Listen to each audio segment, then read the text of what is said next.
excited, but should I be? Is this the fate that half of the world has led for me? I know I love you, you love the sea. Word and all its water contains a little drop for me.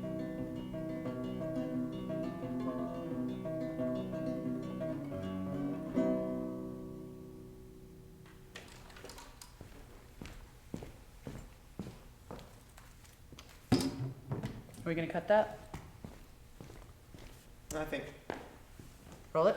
yeah.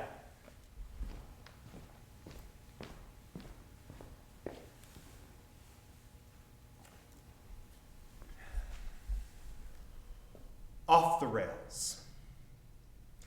I saw you on the Namboku line going towards Akabane Iwabuchi.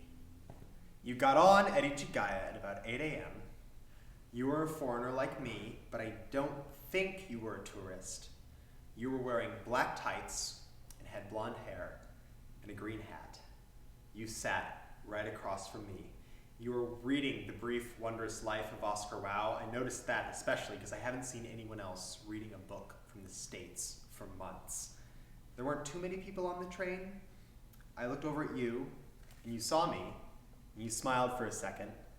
The train stopped, and you laughed and said something like, "So weird, this never happens," in English. I smiled, and I was about to say something back when the train made this really high squealing sound and lurched forward and stopped, and we were the only ones who acted like we noticed because we both smiled. The train rolled back, and there was this low sound, like the boom of drums. This was really weird, but we were still the only ones who acted like we noticed. Then the lights flickered on and off, and everything stood still. And it was all very alien. Even though you were nervous, you still looked very pretty, and I hope I didn't look too nervous. Suddenly there was this huge boom right above the train, and everybody gasped. A baby cried in the next car. You could hear it through the glass. I was about to say something, and then somebody vomited, and I didn't see anybody puke, but I smelled it. I was about to say, "This is so weird," and then there was another boom and a crack, followed by a grinding sound. When the train was going to move forward, I don't know. I had a class to teach, so that's why I looked so worried. I don't know how low we were underground, maybe a few yards, but another boom came, and then sunlight filtered through all of a sudden, and you looked really frightened. The train smelled really musty. Families and strangers held each other, but I didn't want to bother you, so I stayed in my seat. Then something above made this sound like a groaning clang, and the entire car was filled with noise. I yelled, "Do you think this is normal?" But I don't think you heard me because a steel girder, larded with cement, fell from over us and tore a big hole in the front of the car. I got up and tried to ask a guy, "Do you know what's going on?" in Japanese, but I don't think he understood me because my Japanese isn't really good and his leg was pinned under the steel girder. Then I looked up and I saw something really, really big and really, really dark was standing over the hole above us. Maybe you were still sitting down? I went back over to talk to you and ask if you had figured out what was going on, and you looked petrified, and maybe you were crying. That's when the thing reached down like a shadow out of space and tore at the street and asphalt, and dust fell everywhere. Everything gets hazy, but I pretty much ran to the other side of the train car from where the thing was digging and huddled with everybody else. It reached in, and it took the man trapped from the steel girder. People were scared, and how was everyone going to drive to work with the street ripped up? The thing reached down again and dug closer to us. I noticed one woman was wearing a jean jacket with the words "Angel" sewed across the shoulders above the drawing of a skull with wings.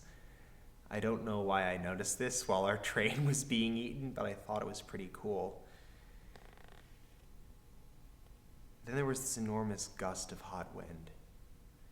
I saw its huge, flat eyes staring at us from above. Its face must have been right above the hole of the train looking in, and I think it saw you. Because there was this roar, and I knew it wasn't a good sign because they always go after the blonde-haired women in movies, right? So I yelled to warn you, but then the thing's hand came down again. It dug around a group of people, knocking over the lady in the jean jacket, and it found you. And I watched as you struggled and screamed as the thing drew you away into the sky in its giant hairy claw, and I swear there was nothing and is nothing I can do. But if you're still alive to hear this, I know this great place in Sendagaya, and I would love to get coffee sometime.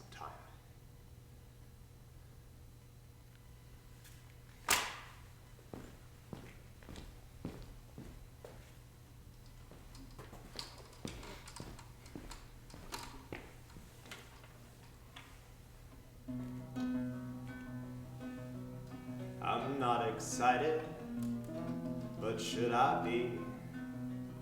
Is this the fate that half of the world is left for me? I know I love you, you love the sea. Wouldn't all its water contains a little drop for me.